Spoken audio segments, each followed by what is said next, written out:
नमस्कार दोस्तों, मेरे YouTube channel biology with RD में आपका स्वागत है। दोस्तों, आज के इस सेशन में हम डिस्कस करने वाले हैं श्वसन तंत्र से संबंधित अति महत्वपूर्ण प्रश्नोत्तरी। पिछली भर्ती परीक्षाओं में पूछे गए प्रश्न और महत्वपूर्ण जितने भी प्रश्न श्वसन तंत्र से बनते हैं उनको एक साथ इस वीडियो के माध्यम से लेकर आए हूँ दोस्तों। तो आप बने रहना वीडियो के अंत तक। और अभी तक आपने मेरे YouTube channel biology with RD को सब्सक्राइब नहीं किया है तो इसे सब्सक्राइब कर ले और बेल आइकन को जरूर प्रेस कर ले ताकि नई वीडियो की नोटिफिकेशन आप तक पहुंच जाए। तो चलिए दोस्तों, करते हैं स्टार्ट। पहला प्रश्न है, मानव की सामान्य श्वास दर कितनी होती है? 12 प्रति मिनट, 72 प्रति मिनट या 16 प्रति मिनट या 40 प्रति मिनट। तो दोस्तों, इसका राइट आंसर क्या होगा?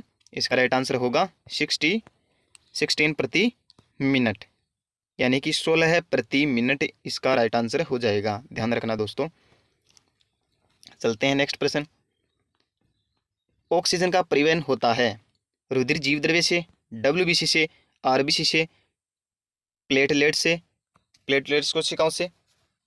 तो दोस्तों, इसका राइट आंसर होगा आरबीसी से। ऑक्सीजन का परिवहन आरबीसी द्वारा होता है। ओके दोस्तों, देखते हैं नेक्स्ट प्रश्न। कोशिकीय श्वसन में एटीपी का कुल लाभ कितना होता है? कोशिकीय श्वसन की बात करें तो एटीपी का कुल लाभ कितना होता है दोस्तों? पहला ऑप्शन है 38 एटीपी, 36 एटीपी, 40 एटीपी या 2 एटीपी।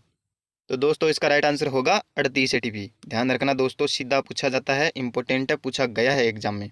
ओके, ध्यान रखना। देखते हैं नेक्स्ट प्रश्न। सामान्य श्वसन को नियंत्रित करने वाला श्वसन केंद्र मनुष्य में स्थित होता है प्रमस्तिष्क में, अनुमस्तिष्क में, मेडुला ओब्लोंगेटा में या मध्य मस्तिष्क में।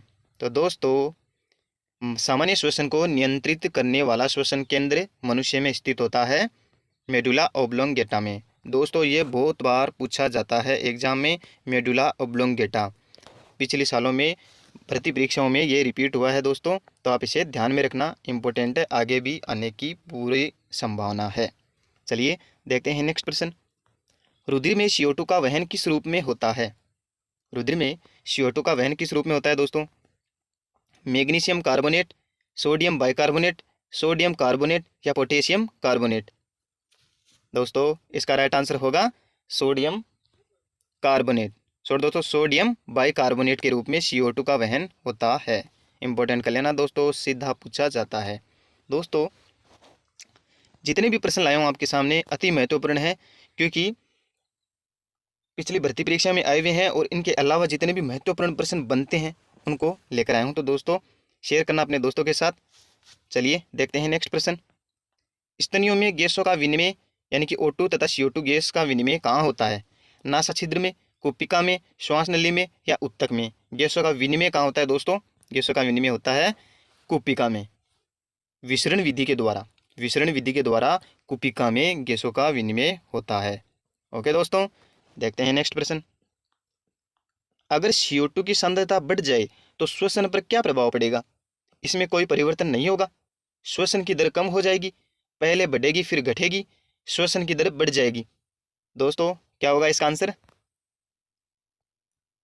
इसका राइट आंसर होगा दोस्तों श्वसन की दर बढ़ जाएगी। यह भी पूछा गया है एग्जाम में दोस्तों, कंफ्यूज नहीं होना बिल्कुल भी। यदि CO2 की सांद्रता बढ़ रही है तो श्वसन की दर बढ़ेगी। ओके दोस्तों, देखते हैं नेक्स्ट प्रश्न। जब ATP का ADP में परिवर्तन होता है तो क्या बनता है? हार्मोन, एंजाइम, ऊर्जा या फास्फोरिक अम्ल? तो दोस्तों, सिंपल है, इसका राइट आंसर हो जाएगा ऊर्जा। ATP जब ADP में परिवर्तित होती है तो फॉस्फोरस अलग हो जाता है और ADP समूह बनता है, जिसके कारण ऊर्जा रिलीज होती है। ओके दोस्तों, देखते हैं नेक्स्ट प्रश्न। ग्लाइकोलाइसिस में परिवर्तन होता है। प्रश्न पूछा गया दोस्तों, ग्लाइकोलाइसिस प्रक्रिया में किसका परिवर्तन होता है? पहला ऑप्शन है प्रोटीन का पेप्टोन में, ग्लूकोज का फ्रक्टोज में, ग्लूकोज का पायरुविक अम्ल में या स्टार्च का ग्लूकोज में? तो दोस्तों, ग्लाइकोलाइसिस में किसका परिवर्तन होता है? बताइए दोस्तों। इसका राइट आंसर है सी, ग्लूकोज का पायरुविक अम्ल में परिवर्तन होता है। और ग्लाइकोलाइसिस की प्रक्रिया कहाँ पर संपन्न होती है दोस्तों? ये भी पूछा गया एग्जाम में, तो इसका आंसर होगा ग्लाइकोलाइसिस की प्रक्रिया कोशिका द्रव्य में संपन्न होती है। कहाँ संपन्न होती है दोस्तों? कोशिका द्रव्य में। ओके दोस्तों, ध्यान रखना इन दोनों को। ग्लूकोज का पायरुविक अम्ल में परिवर्तन होता है ग्लाइकोलाइसिस प्रक्रिया में, और कोशिका द्रव्य में ग्लाइकोलाइसिस की प्रक्रिया संपन्न होती है। चलिए देखते हैं नेक्स्ट प्रश्न। सबसे पहले किस प्रकार का श्वसन विकसित हुआ था? एरोबिक श्वसन, एनएरोबिक श्वसन, उपरोक्त दोनों, या इनमें से कोई नहीं? तो दोस्तों ये भी पूछा गया है, इसका राइट आंसर होगा एनएरोबिक श्वसन सबसे पहले देखा गया था, सबसे पहले विकसित हुआ था एनएरोबिक श्वसन, यानी कि O2 की अनुपस्थिति में। O2 की अनुपस्थिति में श्वसन को अवायवीय श्वसन या एनएरोबिक श्वसन कहा जाता है दोस्तों। ओके, देखते हैं नेक्स्ट प्रश्न। कोशिका में भोजन या ग्लूकोज का ऑक्सीकरण कहाँ होता है? कोशिका द्रव्य में, केंद्रक में, माइटोकॉन्ड्रिया में, राइबोसोम? दोस्तों कोशिका में भोजन या ग्लूकोज का ऑक्सीकरण कहाँ होता है? तो दोस्तों इसका राइट आंसर होगा माइटोकॉन्ड्रिया में। ओके दोस्तों, ध्यान रखना। देखते हैं नेक्स्ट प्रश्न। मछली किसकी सहायता से श्वसन करती है? फेफड़े, क्लोम, त्वचा या पंख? तो दोस्तों मछली गिल्स या क्लोम के द्वारा श्वसन करती है। ओके दोस्तों, ध्यान रखना इन्हें। देखते हैं नेक्स्ट प्रश्न। दीर्घकालीन कठिन परिश्रम के पश्चात मांसपेशियों में होने वाली थकान किस कारण महसूस होती है? दोस्तों दीर्घकालीन कठिन परिश्रम के पश्चात मांसपेशियों में होने वाली थकान किस कारण महसूस होती है? ऑक्सीजन की आपूर्ति में कमी, मांसपेशियों के तंतुओं में अल्प क्षति, ग्लूकोज का अपक्षय, या लैक्टिक एसिड का निर्माण? तो दोस्तों इसका राइट आंसर होगा लैक्टिक एसिड का निर्माण। मांसपेशियों में लैक्टिक एसिड का निर्माण हो जाता है, जिसके कारण मांसपेशियों में थकान अनुभव होती है। इंपॉर्टेंट है दोस्तों, ध्यान में रखना। देखते हैं नेक्स्ट प्रश्न। किस प्रक्रिया के द्वारा श्वसन के दौरान गैसें रुधिर में प्रवेश करती है और उसे छोड़ती है? परासरण, विसरण, सक्रिय परिवहन, या डीपीडी? दोस्तों इसका राइट आंसर होगा विसरण।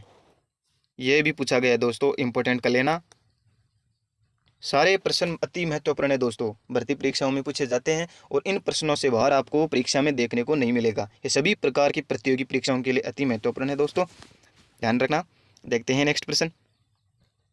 कौन सी शिरा फेफड़ों से हृदय में शुद्ध रक्त लाती है? व्रकीय शिरा, फुफ्फुसीय शिरा, महाशिरा, या यकृत शिरा? कौन सी शिरा फेफड़ों से हृदय में शुद्ध रक्त लाती है? शुद्ध रक्त लाने वाली शिरा हो गए दोस्तों फुफ्फुसीय शिरा। दोस्तों शिरा की बात करें तो शिरा केवल अशुद्ध रक्त का परिवहन करती है दोस्तों, अशुद्ध रक्त का परिवहन शिरा करती है। लेकिन फुफ्फुसीय शिरा ऐसी है जिसमें ऑक्सीकृत या शुद्ध रक्त परिवहन होता है। ओके दोस्तों, ध्यान रखना, इसे इंपॉर्टेंट कर लेना। देखते हैं नेक्स्ट प्रश्न। गले का एक फैला हुआ हिस्सा जो लड़कों में आवाज़ बढ़ाने के लिए जिम्मेदार होता है उसे क्या कहते हैं? लैरिंक्स, एपिग्लोटिस, एडम्स एप्पल, या यूबुला? तो दोस्तों इसका राइट आंसर होगा एडम्स एप्पल लड़कों में आवाज़ बढ़ाने के लिए जिम्मेदार होता है। गले में पाया जाता है जो उभरा हुआ हिस्सा होता है उसे एडम्स एप्पल के नाम से जाना जाता है। देखते हैं दोस्तों नेक्स्ट प्रश्न। मनुष्य में पाया जाने वाला श्वसन वर्णक कौन सा है? क्लोरोफिल, मेलामीन, हीमोग्लोबिन, या मायोग्लोबिन? तो दोस्तों श्वसन वर्णक की बात करें, श्वसन वर्णक की बात करें तो हो जाएगा हीमोग्लोबिन, जबकि मायोग्लोबिन मांसपेशियों में पाया जाने वाला वर्णक है। ध्यान रखना इन दोनों को दोस्तों।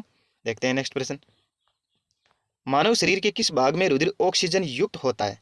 ऑक्सीजन युक्त की बात कर रहे हैं दोस्तों, रुधिर में ऑक्सीजन उपस्थित होती है। बायां आलिंद, दायां आलिंद, फेफड़े, या फुफ्फुस धमनी? मानव शरीर के किस भाग में रुधिर ऑक्सीजन युक्त होता है? मानव शरीर के किस भाग में रुधिर ऑक्सीजन युक्त होता है? तो दोस्तों इसका राइट आंसर होगा फेफड़े। ओके दोस्तों, देखते हैं नेक्स्ट प्रश्न। फेफड़े किस में संलग्न होते हैं? पेरिकॉन्ड्रियम में, पेरिकार्डियम में, फुफ्फुस झिल्ली में, या पेरिटोनियम में? तो दोस्तों इसका राइट आंसर होगा फुफ्फुस झिल्ली में फेफड़े संलग्न होते हैं। ओके, ध्यान रखना दोस्तों। देखते हैं नेक्स्ट प्रश्न। वायवीय श्वसन क्या है? आणविक ऑक्सीजन के बिना श्वसन, त्वचा के माध्यम से श्वसन, ऑक्सीजन की उपस्थिति में श्वसन, या गलफड़ों के माध्यम से श्वसन? तो दोस्तों वायवीय श्वसन की बात करें तो ऑक्सीजन की उपस्थिति में होने वाला श्वसन वायवीय श्वसन कहलाता है, जबकि ऑक्सीजन की अनुपस्थिति में होने वाला श्वसन अवायवीय श्वसन कहलाता है। ध्यान रखना दोस्तों। देखते हैं नेक्स्ट प्रश्न। वायवीय या एरोबिक श्वसन की प्रक्रिया में अंतिम उत्पाद क्या होता है? पहला ऑप्शन है CO2 प्लस H2O, दूसरा ऑप्शन है O2 प्लस H2O, तीसरा ऑप्शन है लैक्टिक एसिड, चौथा है इनमें से कोई नहीं। तो दोस्तों वायवीय श्वसन की प्रक्रिया में अंतिम उत्पाद बनते हैं कार्बन डाइऑक्साइड प्लस जल बनते हैं दोस्तों वायवीय श्वसन में। और वायवीय श्वसन ऑक्सीजन की उपस्थिति में होने वाला श्वसन है। देखते हैं नेक्स्ट प्रश्न। निम्नलिखित में से कौन सी झिल्ली फेफड़ों को ढकती है? पक्षमाभी उपकला, डायाफ्राम, फुफ्फुस आवरण या उरोस्थि? तो दोस्तों इसका राइट आंसर होगा फुफ्फुस आवरण। फुफ्फुस आवरण होता है दोस्तों फेफड़ों को ढकने वाली झिल्ली होती है फुफ्फुस आवरण। चलिए देखते हैं नेक्स्ट प्रश्न। अगस्त 2020 में शोधकर्ताओं ने पाया कि कोविड-19 के गंभीर मामलों में श्वसन प्रणाली के निम्नलिखित भागों में से कौन सा सबसे अधिक प्रभावित हुआ था? कोविड-19 की बात करें तो कोविड-19 डिजीज में सबसे अधिक प्रभावित होने वाला अंग कौन सा है दोस्तों? तो इसका राइट आंसर होगा वायु कोष्टिका। वायु कोष्टिका होता है दोस्तों। देखते हैं नेक्स्ट प्रश्न। श्वसन का वह पद जो अवायवीय श्वसन तथा वायवीय श्वसन दोनों में संपन्न होता है? ग्लाइकोलाइसिस, क्रेब्स चक्र, इलेक्ट्रोपरिवहन चक्र या उपरोक्त सभी? तो दोस्तों इसका राइट आंसर होगा ग्लाइकोलाइसिस। ग्लाइकोलाइसिस ऐसी प्रक्रिया है जो कि अवायवीय और वायवीय दोनों श्वसन में संपन्न होती है। ओके दोस्तों, ध्यान रखना इसे। देखते हैं नेक्स्ट प्रश्न। श्वसन के संपूर्ण पद ग्लाइकोलाइसिस की खोज किसने की? सॉरी दोस्तों, श्वसन के महत्वपूर्ण पद ग्लाइकोलाइसिस की खोज किसने की? स्ट्रोसबर्गर ने, मॉर्गन और उसके सहयोगियों ने, मेयर होप, एम्डन तथा पार्सन ने या उपरोक्त में से कोई नहीं? तो दोस्तों इसका राइट आंसर होगा मेयर होप, एम्डन या पार्सन। इसलिए इसे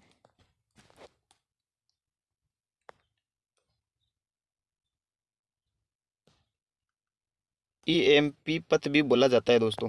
तो दोस्तों तो इसका राइट आंसर होगा मेयर होप, एम्डन और पार्सन ने ग्लाइकोलाइसिस प्रक्रिया की खोज की थी। देखते हैं नेक्स्ट प्रश्न। निम्नलिखित में से व्यावसायिक श्वसन विकार का उदाहरण क्या है? व्यावसायिक श्वसन विकार का उदाहरण की बात करें दोस्तों, कौन सा होगा इसमें? निम्नलिखित में से व्यावसायिक श्वसन विकार का उदाहरण क्या है? बोटुलिज्म, शिलिकामयता, वातस्पति या एंथ्रेसिस? तो दोस्तों बोटुलिज्म एक खाद्य विषाक्त रोग हो जाता है।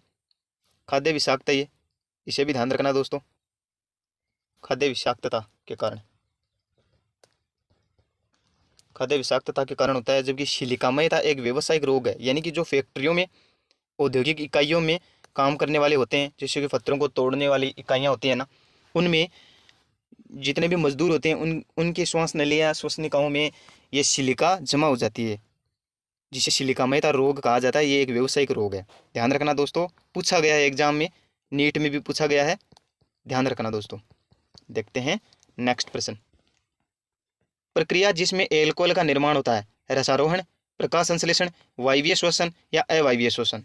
तो दोस्तों एल्कोहल का निर्माण होता है अवायवीय श्वसन में। तो इसका राइट आंसर होगा अवायवीय श्वसन। ओके, देखते हैं नेक्स्ट प्रश्न।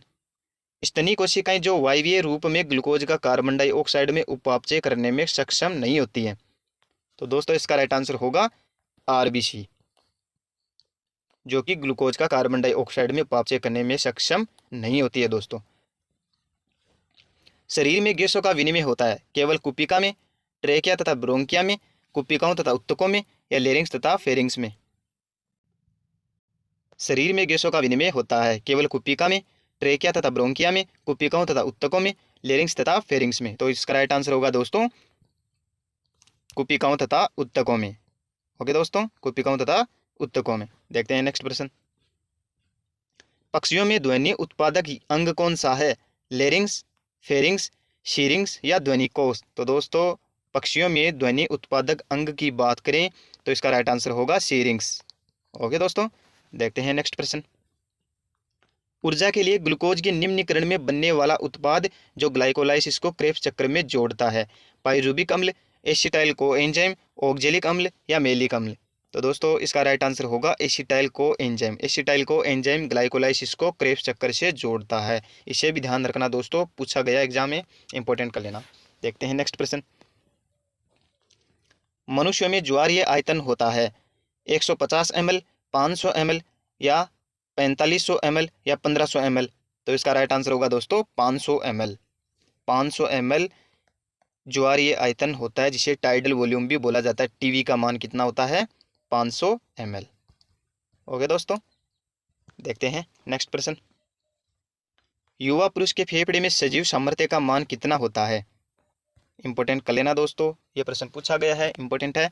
3500 ml, 500 ml, 5800 ml या 250 ml, सॉरी दोस्तों 250 ml, 5800 ml, 500 ml या 3500 ml। तो इसका राइट आंसर होगा दोस्तों 5800 ml। टोटल सजीव सामर्थ्य श्वसन से संबंधित फेफड़ों में सजीव सामर्थ्य होता है 5800 ml। देखते हैं नेक्स्ट प्रश्न। निम्नलिखित में से कौन सा जोड़ा सही नहीं है? एंजाइमा, अपर्याप्त ऑक्सीजन पूर्ति होती है इसमें। दोस्तों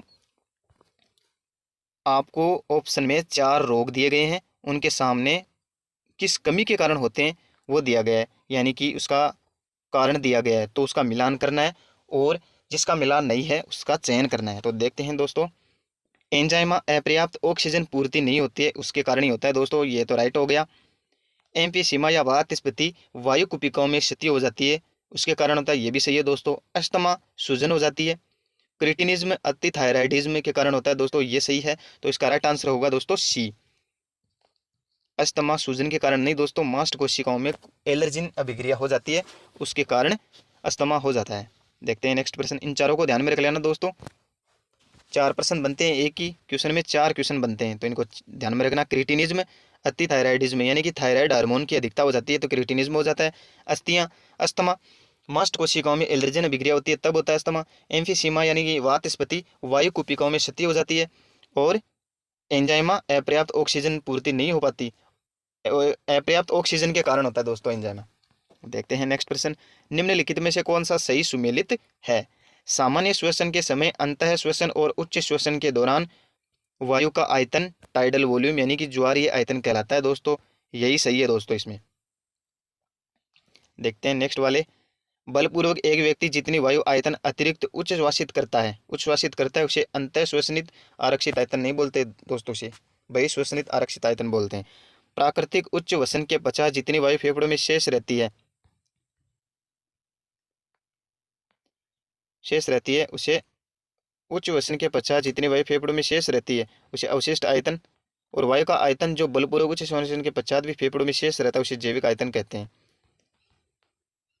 तो दोस्तों इसका राइट आंसर है सामान्य श्वसन के समय, अंतः श्वसन और उच्च श्वसन के दौरान वायु का आयतन टाइडल वॉल्यूम होता है दोस्तों, इसका राइट आंसर ए ही होगा। देखते हैं नेक्स्ट प्रश्न।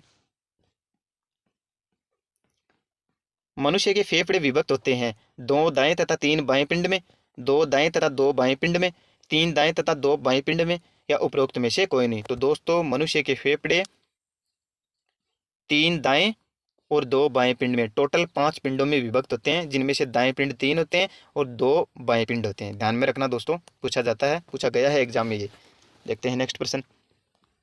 रुधिर में एक साथ 2 श्वसन वर्णक पाए जाते हैं, किस जीव में पाए जाते हैं? घोंघों में, एनेलिड्स में, ब्रेंकियोपोड्स में या ऑर्थोपोड्स में? तो दोस्तों एनेलिड्स में, यानी कि ऑप्शन बी एनेलिड्स में 2 श्वसन वर्णक पाए जाते हैं रुधिर में।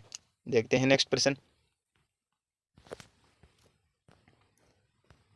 इनमें से किस में त्वचा श्वसन के सहायक अंग के रूप में कार्य करती है? शशक, मेंढक, छिपकलियां या पक्षी? तो दोस्तों इसका राइट आंसर हो जाएगा मेंढक। मेंढक त्वचा के द्वारा श्वसन करता है, ध्यान में रखना दोस्तों। देखते हैं नेक्स्ट प्रश्न। वह संरचना जो भोजन को श्वास नली में प्रवेश करने से रोकती है, यूवुला, लेरिंग्स, एपिग्लोटिस या हाइलाइन? तो दोस्तों इसका राइट आंसर होगा एपिग्लोटिस, जो कि श्वास नली और ग्रसनी के मध्य पाया जाता है, भोजन को श्वास नली में प्रवेश करने से रोकता है। देखते हैं नेक्स्ट प्रश्न। वायवीय श्वसन की संपूर्ण प्रक्रिया दी थी कुहन ने, क्रेप्स ने, लेप्लेस ने, हेंसलेट और क्रेप्स ने? तो दोस्तों वायवीय श्वसन की प्रक्रिया क्रेप्स ने दी थी। इंपॉर्टेंट है दोस्तों, ध्यान में रखना, वायवीय श्वसन की प्रक्रिया क्रेप्स नामक वैज्ञानिक ने दी थी। अनोक्सी श्वसन में होता है, अनोक्सी श्वसन में ऑक्सीजन बाहर निकलती है, कार्बन डाइऑक्साइड बाहर निकलती है, कार्बन डाइऑक्साइड अंदर ली जाती है या उपरोक्त में से कोई नहीं? अनोक्सी श्वसन की बात करें तो दोस्तों तो इसका राइट आंसर होगा दोस्तों बी। आंसर होगा बी, कार्बन डाइऑक्साइड बाहर निकलती है। देखते हैं नेक्स्ट प्रश्न। वायवीय श्वसन में एटीपी का कुल लाभ कितना होता है? 40 एटीपी, 38 एटीपी, 36 एटीपी या 2 एटीपी? दोस्तों इसका राइट आंसर होगा 38 एटीपी। बहुत बार पूछा जाता है दोस्तों डायरेक्ट, आप ध्यान में रखना। वायवीय श्वसन के दौरान टोटल एटीपी कितनी होती है? 38 एटीपी। अवायवीय श्वसन के दौरान एक ग्लूकोज के अणु द्वारा कितनी एटीपी का निर्माण होता है दोस्तों? इसका राइट आंसर क्या है दोस्तों? 2 एटीपी, 4 एटीपी, 6 एटीपी या 8 एटीपी? इसका राइट आंसर होगा 2 एटीपी। अवायवीय श्वसन में ग्लूकोज के एक अणु द्वारा 2 एटीपी का निर्माण होता है। देखते हैं नेक्स्ट प्रश्न। जब कार्बोहाइड्रेट का अवायवीय श्वसन होता है तब श्वसन गुणांक होता है। अवायवीय श्वसन की बात कर रहे हैं दोस्तों। अवायवीय श्वसन में ऑक्सीजन अनुपस्थित होती है, यानी कि O2 जीरो हो गई। जबकि हम श्वसन गुणांक के सूत्र की बात करें, श्वसन गुणांक सूत्र RQ is equal to CO2, निर्मुक्त की गई CO2 अपॉन उपभोग में ली गई, उपयोग में ली गई O2 की मात्रा। तो अब CO2 की मात्रा कितनी भी हो जाए लेकिन O2 जीरो हो गई, इसका मतलब अनंत। ओके दोस्तों, अपॉन में जीरो मतलब अनंत हो गई। अवायवीय श्वसन के दौरान O2 अनुपस्थित होती है, अनुपस्थित मतलब अपॉन में जीरो, तो जीरो का मतलब अनंत हो गई दोस्तों। इंपॉर्टेंट है दोस्तों, वेरी इंपॉर्टेंट कर लेना, नीट में पूछा गया सवाल है, ध्यान में रखना आप। फेफड़ों की सतह पर घर्षण को कम किया जाता है द्विस्तरीय प्लूरा झिल्ली के द्वारा, एक स्तरीय प्लूरा झिल्ली के द्वारा, श्वास नली पर स्थित घंटी ढक्कन द्वारा और फेफड़ों को आवृत करने वाली श्लेष्मा कला द्वारा। तो दोस्तों फेफड़ों की सतह पर घर्षण को कम किया जाता है द्विस्तरीय प्लूरा झिल्ली के द्वारा। ओके दोस्तों, इंपॉर्टेंट कर लेना। देखते हैं नेक्स्ट प्रश्न। निम्नलिखित में से कौन सा कथन नासा ग्रसनी के बारे में असत्य है? हमें गलत कथन का चयन करना है दोस्तों चारों में से। आंतरिक नासा छिद्र नासा ग्रसनी में खुलते हैं, यह बिल्कुल सही है दोस्तों। यह केवल वायु के लिए ही सामान्य पथ है, नहीं दोस्तों, यह आहार और वायु दोनों के लिए सामान्य पथ है, यही गलत है इसमें, जबकि ये सही है। यह ग्रसनी का ये एक भाग है, बिल्कुल सही है दोस्तों। डी ऑप्शन है, नासा ग्रसनी स्वर यंत्र भाग में स्थित घंटी द्वार के द्वारा श्वास नली में खुलती है, ये भी कथन सही है दोस्तों। तो इसका राइट आंसर होगा, यह केवल वायु के लिए सामान्य पथ नहीं है, यह आहार और वायु दोनों के लिए सामान्य पथ है, ध्यान में रखना दोस्तों। देखते हैं नेक्स्ट प्रश्न। श्वसन का नियंत्रण केंद्र है अनुमस्तिष्क, मेडुला ओब्लोंगेटा, मेरुरज्जु, प्रमस्तिष्क? तो दोस्तों इसका राइट आंसर होगा मेडुला ओब्लोंगेटा। दोस्तों बहुत बार पूछा गया एग्जाम में, वेरी इंपॉर्टेंट कर लेना, आपसे पूछा जाएगा एग्जाम में, देख लेना। देखते हैं नेक्स्ट प्रश्न। वायु को फेफड़ों के द्वारा भीतर तथा बाहर ले जाया जाता है अधिशोषण द्वारा, दाब प्रवणता द्वारा, प्रासरण द्वारा या विसरण द्वारा? तो दोस्तों वायु को फेफड़ों के भीतर तथा बाहर दाब प्रवणता के आधार पर ले जाया जाता है, ध्यान में रखना दोस्तों। देखते हैं नेक्स्ट प्रश्न। मानव में अतिरिक्त खाली स्थान है, पेशियों की सहायता से अंतः श्वसन और निश्वसन की क्षमता को बढ़ाया जाता है। कौन सी पेशियों की सहायता से बढ़ाया जाता है? वक्षीय पेशियां, डायफ्राम, उदरीय या फुफ्फुसीय? तो मानव में अतिरिक्त उदरीय पेशियों की सहायता से अंतः श्वसन और निश्वसन की क्षमता को बढ़ाया जाता है, उदरीय पेशियों की सहायता से देख लेना दोस्तों, इंपॉर्टेंट कर लेना। देखते हैं नेक्स्ट प्रश्न। ज्वारीय आयतन है सामान्य श्वसन क्रिया के समय अंतः श्वसित और निश्वसित वायु का आयतन। वायु आयतन की वह अतिरिक्त मात्रा जो एक मनुष्य बलपूर्वक अंतः श्वसित कर सकता है। वायु आयतन की वह अतिरिक्त मात्रा जो एक मनुष्य बलपूर्वक निश्वसित कर सकता है। वायु का वह आयतन जो बलपूर्वक निश्वसन के बाद भी फेफड़ों में शेष रहता है। तो दोस्तों इसका राइट आंसर होगा ए, ज्वारीय आयतन होता है सामान्य श्वसन क्रिया के समय अंतः श्वसित और निश्वसित वायु का आयतन। ओके दोस्तों, देखते हैं नेक्स्ट प्रश्न। ज्वारीय आयतन का मान होता है लगभग 500 ml, लगभग नहीं, पूरा टाइडल वॉल्यूम होती है 500 ml। देखते हैं नेक्स्ट प्रश्न। फेफड़ों की कुल क्षमता होती है बलपूर्वक अंतः श्वसन के बाद फेफड़ों में समायोजित वायु का कुल आयतन, RV plus ERV plus TV plus IRV, सजीव क्षमता प्लस अवशिष्ट आयतन या उपरोक्त सभी? तो दोस्तों फेफड़ों की कुल क्षमता होती है उपरोक्त सभी, ध्यान में रखना दोस्तों, कुल क्षमता होती है उपरोक्त सभी। जितने भी ऑप्शन ABC में दिए गए हैं वे सारे फेफड़ों की कुल क्षमता का निर्माण करते हैं।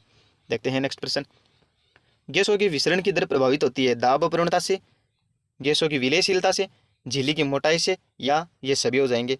तो दोस्तों गैसों की विसरण दर इन सभी से प्रभावित होती है ना दोस्तों,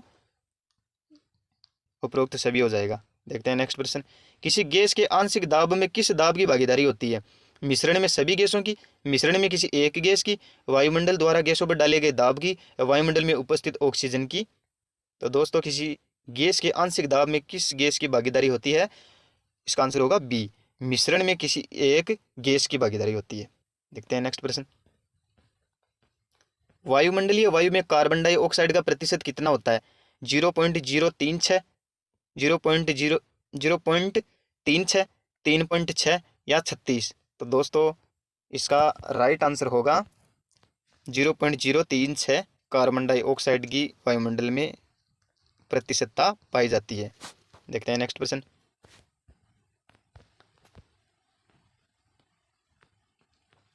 सारे प्रश्न अति महत्वपूर्ण है दोस्तों, अपने फ्रेंड्स के साथ इसे ज़्यादा से ज़्यादा शेयर करें इस वीडियो को, और चैनल को सब्सक्राइब करें, बेल आइकन को जरूर प्रेस कर लें ताकि नई वीडियो की नोटिफिकेशन आप तक पहुंच जाए। दोस्तों बायोलॉजी से रिलेटेड मैं आपके सामने टॉपिक वाइज प्रश्नोत्तरी लेकर आता हूं। तो चलिए देखते हैं नेक्स्ट प्रश्न। फेफड़ों की वायु कुपिका में ऑक्सीजन का आंशिक दाब होता है रुधिर में आंशिक दाब के समान, रुधिर में आंशिक दाब से अधिक, रुधिर में आंशिक दाब से कम, या कार्बन डाइऑक्साइड के आंशिक दाब से कम? तो दोस्तों फेफड़ों की वायु कुपिका में ऑक्सीजन अधिक होती है, मतलब ऑक्सीजन का आंशिक दाब अधिक ही होता है, रुधिर में आंशिक दाब से अधिक होता है इसमें। ओके दोस्तों, तो इसका राइट आंसर होगा बी, रुधिर में आंशिक दाब से अधिक होता है कुपिका में ऑक्सीजन का आंशिक दाब। इंपॉर्टेंट है दोस्तों, कन्फ्यूज नहीं होना बिल्कुल भी। यदि फेफड़ों में की बात करें तो वायु कुपिका में ऑक्सीजन का आंशिक दाब अधिक होता है रुधिर में आंशिक दाब के बजाय। ओके दोस्तों, देखते हैं नेक्स्ट प्रश्न। निम्न में से मानव की कौन सी शिरा में ऑक्सीकृत रुधिर उपस्थित होता है? हृदय शिरा, यकृत अग्नाशय शिरा, निवायिका शिरा या फुफ्फुसीय शिरा? तो दोस्तों ऑक्सीकृत रुधिर की बात करें तो शिरा में अशुद्ध रुधिर होता है दोस्तों, जबकि फुफ्फुसीय शिरा ऐसी होती है जिसमें ऑक्सीकृत रुधिर या शुद्ध रुधिर होता है। तो इसका राइट आंसर होगा डी, फुफ्फुसीय शिरा में ऑक्सीकृत रुधिर होता है। देखते हैं नेक्स्ट प्रश्न। मानव में लगभग समान PO2 पाया जाता है वायु कुपिका और ऊतकों में, ऑक्सीकृत रुधिर और अनॉक्सीकृत रुधिर में, वायु कुपिका तथा ऑक्सीकृत रुधिर में, वायु कुपिका तथा अनॉक्सीकृत रुधिर में? तो दोस्तों लगभग समान PO2 मानव में पाया जाता है वायु कुपिका तथा ऑक्सीकृत रुधिर में है, लगभग समान आंशिक दाब होता है ऑक्सीजन का। देखते हैं नेक्स्ट प्रश्न। रुधिर में कार्बन डाइऑक्साइड की विलेयता होती है ऑक्सीजन की तुलना में 10 से 15 गुना अधिक, ऑक्सीजन की तुलना में 20 से 25 गुना अधिक, ऑक्सीजन की तुलना में थोड़ी अधिक, या ऑक्सीजन की तुलना में थोड़ी कम? तो दोस्तों इसका राइट आंसर होगा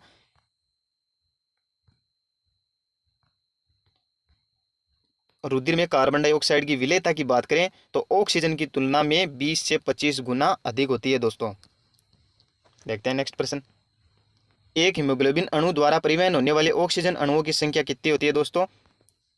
4 होती है दोस्तों, क्योंकि हीमोग्लोबिन में एमिनो एसिड की 4 श्रृंखलाएं पाई जाती है, 2 अल्फा और 2 बीटा, तो 4 अणुओं का परिवहन करता है ऑक्सीजन के। देखते हैं नेक्स्ट प्रश्न। हेमबर्गर प्रक्रिया को क्या कहा जाता है? Bicarbonate shift, chloride shift, hydrogen shift या सोडियम शिफ्ट? तो दोस्तों हेमबर्गर प्रक्रिया क्लोराइड शिफ्ट से संबंधित है, इसे भी इंपॉर्टेंट कर लेना दोस्तों, ध्यान में रखना। देखते हैं नेक्स्ट प्रश्न। कौन सी गैस आरबीसी की हीमोग्लोबिन के साथ अति स्थायी संयोजन बनाती है? Carbon dioxide, carbon monoxide, oxygen या नाइट्रोजन? तो दोस्तों सबसे ज़्यादा स्थायी संयोजन बनाती है कार्बन मोनोऑक्साइड, उसके बाद में कार्बन डाइऑक्साइड, सबसे ज़्यादा कार्बन मोनोऑक्साइड, उसके बाद में कार्बन डाइऑक्साइड, उसके बाद में यदि क्रम पूछा जाता है तो ये आपको ध्यान में रखना है दोस्तों, वेरी इंपॉर्टेंट कर लेना। कार्बन मोनोऑक्साइड आरबीसी की हीमोग्लोबिन के साथ अति स्थायी संयोजन बनाती है। देखते हैं नेक्स्ट प्रश्न। स्थायी देह कोशिका के भीतर बनी कार्बन डाइऑक्साइड का अधिकांश भाग फेफड़ों तक किस रूप में ले जाया जाता है? रक्त में घुली हुई, बाइकार्बोनेटों के रूप में, कार्बोनेटों के रूप में, हीमोग्लोबिन से जुड़कर? तो दोस्तों इसका राइट आंसर होगा बाइकार्बोनेटों के रूप में कार्बन डाइऑक्साइड का फेफड़ों तक परिवहन होता है, ले जाई जाती है बाइकार्बोनेट आयन के रूप में। लगभग 70% CO2, वेरी इंपॉर्टेंट कर लेना दोस्तों, लगभग 70% CO2 का परिवहन बाइकार्बोनेट आयन के रूप में होता है। धूम्रपान करने के कारण प्रधानतः उत्पन्न होने वाले दीर्घकालीन श्वसन विकार का नाम बताइए। दोस्तों यह नीट में पूछा गया सवाल है। श्वसन अम्लरक्तता, श्वसन सारमयता, वात स्फीति या अस्थमा। तो दोस्तों इसका राइट आंसर होगा वात स्फीति। इंपॉर्टेंट कर लेना, एग्जाम में पूछा जाएगा।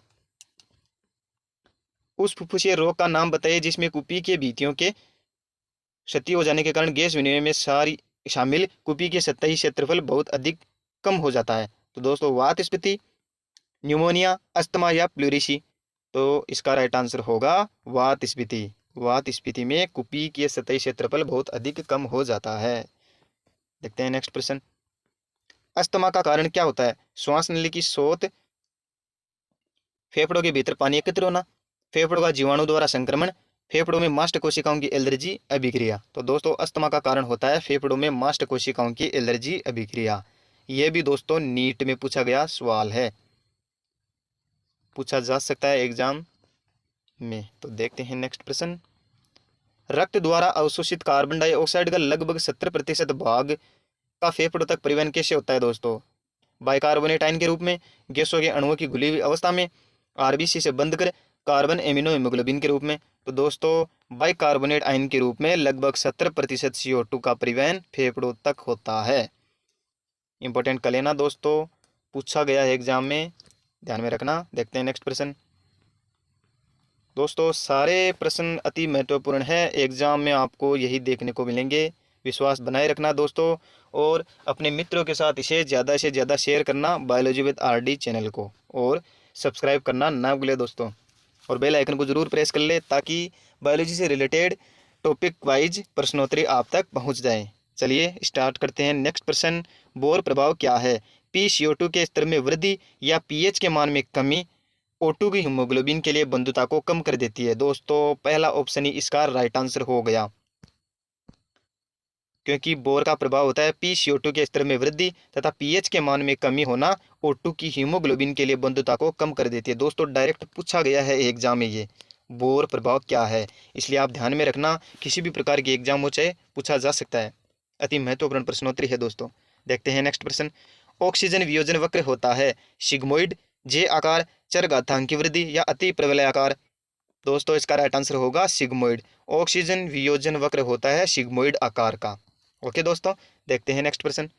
ऐसे व्यक्ति जो लगभग 6 महीने पहले मैदानी क्षेत्र से रोहतांग क्षेत्र में पलायन कर गए, उनमें पहला ऑप्शन है आरबीसी अधिक होती है तथा उनके हीमोग्लोबिन की O2 के लिए कम बंधुता होती है, शारीरिक रूप से फुटबॉल जैसे खेल खेलने के लिए स्वस्थ नहीं होते, तुंगता बीमारी से ग्रसित होते हैं तथा बेचैनी व थकान का अनुभव करते हैं, आरबीसी की संख्या सामान्य होती है परंतु उनके हीमोग्लोबिन में O2 के लिए उच्च बंधुता पाई जाती है। नहीं दोस्तों, इसका राइट आंसर है ए, आरबीसी अधिक हो जाती है उनमें। ऊंचाई वाले क्षेत्रों में, मान लो मैदानी क्षेत्रों में या रोहतांग क्षेत्रों में जब जाते हैं व्यक्ति, तो उसमें आरबीसी अधिक हो जाती है, उनके हीमोग्लोबिन की O2 के लिए कम बंधुता हो जाती है। आरबीसी की संख्या अधिक हो जाती है तो O2 के लिए बंधुता कम हो जाती है दोस्तों। ये भी पूछा गया है दोस्तों, इंपॉर्टेंट कर लेना। देखते हैं नेक्स्ट प्रश्न। निम्न में से कौन सी स्थिति में ऑक्सीजन के साथ हीमोग्लोबिन की सर्वाधिक संतृप्तता मिलेगी यदि O2 नियत हो? अधिक CO2 स्तर, कम तापमान, कम CO2 स्तर, कम तापमान, अधिक CO2 स्तर, अधिक तापमान, या कम CO2 स्तर या अधिक तापमान। तो दोस्तों इसका राइट आंसर होगा कम CO2 स्तर और कम तापमान। ऑक्सीजन के साथ हीमोग्लोबिन की सर्वाधिक संतृप्तता मिलेगी कम CO2 स्तर में और कम तापमान में। ध्यान में रखना दोस्तों। हीमोग्लोबिन के द्वारा CO2 का परिवहन किस रूप में होता है? कार्बोक्सी हीमोग्लोबिन के रूप में, कार्बोमिनो हीमोग्लोबिन के रूप में, कार्बोमिडो हीमोग्लोबिन के रूप में, या डीऑक्सी हीमोग्लोबिन के रूप में। तो दोस्तों इसका राइट आंसर होगा कार्बोमिनो हीमोग्लोबिन के रूप में कार्बन डाइऑक्साइड का परिवहन होता है। हीमोग्लोबिन के द्वारा कार्बन डाइऑक्साइड का परिवहन कार्बोमिनो हीमोग्लोबिन के रूप में। ध्यान रखना दोस्तों। देखते हैं नेक्स्ट प्रश्न। जबकि ऑक्सीजन की बात करें तो ऑक्सी हीमोग्लोबिन के रूप में परिवहन होता है। दोनों का ध्यान रखना दोस्तों। ऑक्सी हीमोग्लोबिन ऑक्सीजन का परिवहन और कार्बोमिनो हीमोग्लोबिन कार्बन डाइऑक्साइड का परिवहन। रुधिर की पीएच में कमी मस्तिष्क के लिए रुधिर आपूर्ति को कम कर देगी, हीमोग्लोबिन की ऑक्सीजन के साथ बंधुता को कम कर देगी, यकृत से बाइकार्बोनेट आयन को मुक्त करेगी, हृदय की धड़कन को कम कर देगी। तो दोस्तों इसका राइट आंसर होगा बी, हीमोग्लोबिन की ऑक्सीजन के साथ बंधुता को कम कर देगी। यानी कि पीएच मान कम है तो हीमोग्लोबिन की ऑक्सीजन के साथ बंधुता कम होगी। देखते हैं नेक्स्ट प्रश्न। जब आप अपनी सांस को रोकते हैं तो निम्न में से कौन सी गैस की सांद्रता रुधिर में परिवर्तित होकर श्वसन के लिए प्रेरित करती है? O2 की घटती सांद्रता, CO2 की बढ़ती सांद्रता, CO2 की घटती सांद्रता या CO2 की बढ़ती सांद्रता और O2 की घटती सांद्रता। दोस्तों, जब आप सांस रोकते हैं तो निम्नलिखित में से कौन सी गैस की सांद्रता रुधिर में परिवर्तित होकर श्वसन के लिए प्रेरित करती है? दोस्तों, CO2 की बढ़ती सांद्रता ऐसा करती है, ध्यान में रखना दोस्तों। देखते हैं नेक्स्ट प्रश्न। मनुष्य अधिक ऊंचाई पर जाने पर श्वसन में कठिनाई का अनुभव करते हैं। O2 की कम प्रतिशतता के कारण, कम तापमान के कारण, अधिक दाब के कारण या निम्न PO2 के कारण। मनुष्य में अपने शरीर के ऊतकों की मांग के मनुष्य अधिक ऊंचाई पर जाने पर श्वसन में कठिनाई का अनुभव करते हैं निम्न PO2 के कारण। आंशिक दाब कम हो जाता है दोस्तों, उसके कारण श्वसन में कठिनाई का अनुभव करते हैं। ओके दोस्तों, देखते हैं नेक्स्ट प्रश्न। मनुष्य में अपने शरीर के ऊतकों की मांग के अनुरूप श्वसन की लय को संतुलित और स्थिर बनाए रखने की महत्वपूर्ण क्षमता होती है। इसे प्राप्त किया जाता है धमनी तंत्र द्वारा, सिस्टेमिक या तंत्रीय शिरा तंत्र द्वारा, तंत्रिका तंत्र द्वारा या कार्डियक तंत्र द्वारा। तो दोस्तों, इसका राइट आंसर होगा तंत्रिका तंत्र के द्वारा नियंत्रित किया जाता है। इंपॉर्टेंट कर लेना, ये भी पूछा गया एग्जाम में। निम्न में से कौन सा कथन सत्य नहीं है? निम्नलिखित में से 4 कथन दिए गए दोस्तों, इनमें से 3 कथन सत्य हैं जो कि आपको ध्यान में रखने हैं। अनॉक्सीकृत रुधिर में ऑक्सीजन का आंशिक दाब 40 mm ऑफ Hg होता है, बिल्कुल सही है दोस्तों।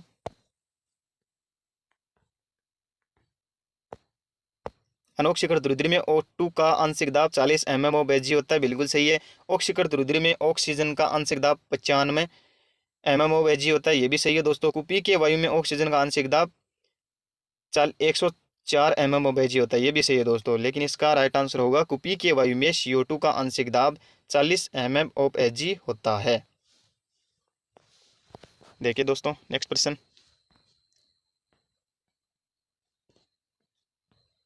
प्रोकैरियोटिक जीवों में श्वसन की क्रिया कौन से अंग में होती है? कोशिकीय झिल्ली, मीजोसोम, माइटोकॉन्ड्रिया या कोशिका द्रव्य। तो दोस्तों, प्रोकैरियोटिक जीवों जैसे कि जीवाणु में बात करें श्वसन की क्रिया तो मीजोसोम्स में होती है, क्योंकि जीवाणु में या प्रोकैरियोटिक जीवों में माइटोकॉन्ड्रिया को ही मीजोसोम बोला जाता है। इंपॉर्टेंट कर लेना दोस्तों, मीजोसोम माइटोकॉन्ड्रिया होता है जीवाणु में। देखते हैं नेक्स्ट प्रश्न। निम्नलिखित में से वह कौन सा सही मार्ग है जिसके माध्यम से वायु मानव श्वसन तंत्र में यात्रा करती है? पहले नाक में प्रवेश करती है, डायरेक्ट फेफड़ों में नहीं जाती है दोस्तों, ग्रसनी में जाती है, तो ये गलत हो गया, ये गलत हो गया।